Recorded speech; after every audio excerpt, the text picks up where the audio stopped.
Welcome back to Dynamic Homeschool. I'm a homeschooling mom to 4 children. We've been doing it for 8 years. So in this video, I want to show you what I have planned for my upcoming 7th grader. So stay tuned.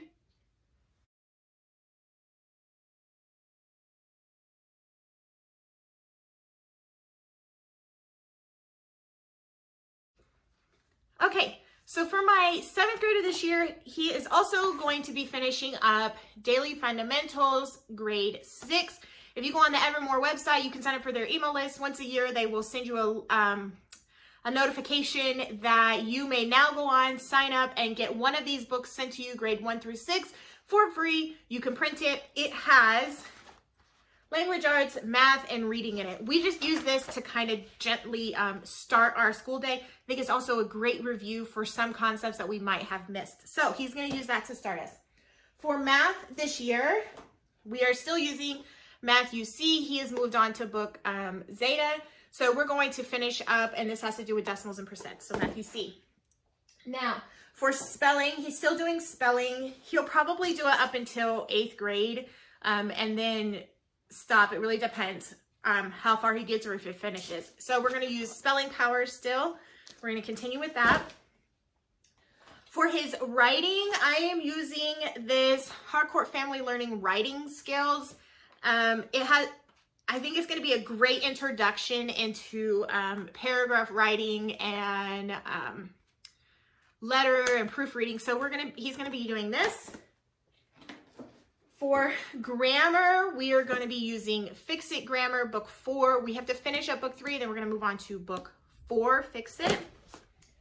He also has the same Diary of a Wimpy Kid that my high schooler does for journaling. So on Fridays, we're going to be doing this kind of because we're done with school. So this is going to be fun.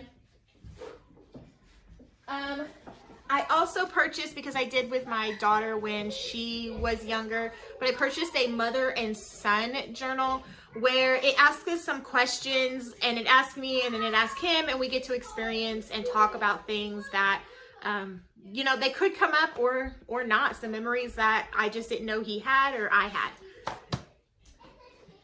Then for logic, so last year he was finishing up his, he was being like a detective. So this year he's going to do the fallacy detective and work through different type of arguments for logic. And then this year he wanted to study the Bible, so he has his own Bible. And then we are also going to do Foundations, a 260-day Bible reading plan for kids. So we're going to work through this to study and talk about the Bible together. Now, moving on. I am not purchasing a curriculum, like a actual literature curriculum this year. I just picked some books that I had my daughter read when she was in this grade level that I'm just now moving to my son. So he's going to read Where the Red Fern Grows, Old Yeller, The Prince and the Pauper, City of Ember, The Witch at Blackbird Pond, and The Westing Game. These are his mandatory books that I want him to read this year. And then on top of that, oh, I forgot. So for our history, we are using Story of the World. So we're going to be finishing up with early modern times, and we're going to move into modern times. With this is corresponding with my layers of learning. This is going to be our history, science, geography, and art.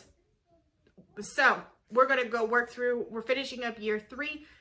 And then we're going to move on to year 4. So with that said, he has his mandatory reading list, but through history and science, each unit, I might assign an extra book. It really depends on what we're learning. So these are just his mandatory literature books, and then there's going to be more while we're learning that he's also going to read. So that's what I have for my 7th grader. So stay tuned, and I will be putting together what I have for my 2nd grader and my kindergarten. Bye.